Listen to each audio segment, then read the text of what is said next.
السلام علیکم ناظرین، ایک بار پھر ہمارے چینل میں آنے کے لیے خوش آمدید۔ اگر پہلی بار آئے ہیں تو چینل کو سبسکرائب کریں، ویڈیو کو لائک کریں اور کمنٹ کرنا نہ بھولیے۔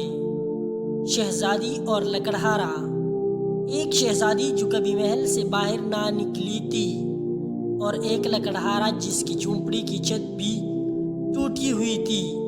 جب ان دونوں کا سامنا جنگل میں ہوا تو ایک ایسی دوستی بنی جس نے شہزادی کو انسانیت، سادگی اور حقیقی خوشی کا مطلب سکھا دیا۔ بہت پرانی بات ہے، ایک خوبصورت سلطنت کی شہزادی نورین تھی۔ ہر چیز اس کے پاس تھی، محل، خادم، لباس، زیور، مگر ایک چیز کی کمی تھی، وہ تھی خوشی۔ نورین ہر وقت اداس رہتی، اس کے چہرے پر کبھی مسکراہٹ نہیں آتی تھی۔ بادشاہ نے ہر ممکن کوشش کی لیکن شہزادی کی تنہائی ختم نہ ہوئی۔ ایک دن محل کے باغ میں تتلیوں کا پیچھا کرتی ہوئی شہزادی محل سے دور نکل گئی۔ پہاڑوں کی دامن میں ایک جنگل کے کنارے وہ راستہ بھٹک گئی۔ دوڑتی ہوئی شہزادی کو ایک لکڑہارا نظر آیا، سفید لباس، کندھے پر کلہاڑا اور چہرے پر نرمی۔ لکڑہارا مسکرایا اور بولا، آپ گم ہو گئی ہیں؟ مت گھبرائیے، میرے ساتھ چلیے، میں آپ کو پانی دوں گی اور چھاؤں میں بٹھاؤں گی۔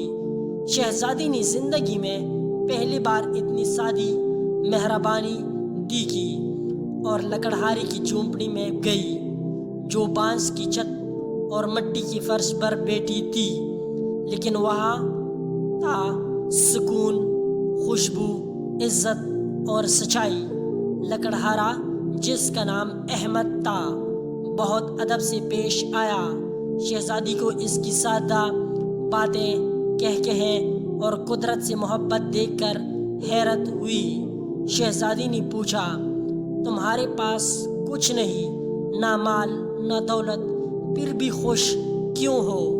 احمد بولا، خوشی ان چیزوں سے نہیں آتی بلکہ دل کی سکون سے آتی ہے۔ جب انسان خود کو اللہ کے قریب رکھے اور دوسروں کے لیے آسانی پیدا کرے تو دل خوش ہوتا ہے۔ شہزادی وہیں بیٹھی رہی اور پہلی بار دل سے مسکرائی۔ جب محل سے فوجی آئے اور نورین کو ڈھونڈ لیا تو وہ احمد کو دیکھ کر بولی، تم نے مجھے وہ دیا جو دنیا کا کوئی خزانہ نہیں دے سکا، خوشی۔ شہزادی نے بادشاہ سے اجازت لی کہ وہ ہر ہفتے احمد سے ملنے جائے گی، اور احمد نے شہزادی کو درختوں کی چھاؤں، پرندوں کی بولی، محنت کا مزہ اور دل کی قدر سکھائی۔ وقت گزرتا گیا اور شہزادی ہر کسی سے کہتی، میرے سب سے قیمتی خزانہ لکڑہارے کی دوستی ہے، جس نے مجھے محل سے باہر میری اصلی پہچان دی۔ خوشی مال و دولت میں نہیں، سچائی اور سادگی میں ہے۔ انسان کی عزت اس کے لباس، محل یا عہد میں نہیں، اس کے کردار میں ہوتی ہے۔ کبھی کبھی ایک عام انسان بادشاہوں سے زیادہ عظیم ہوتا ہے اگر وہ دل سے خالص ہو۔ امید کرتا ہوں کہ ویڈیو اچھی لگی ہو۔ اگر اچھی لگی ہے تو لائک اور سبسکرائب کرنا مت بھولیے۔ ملتے ہیں اگلی ویڈیو پر، تب تک کے لیے اجازت دیجیے۔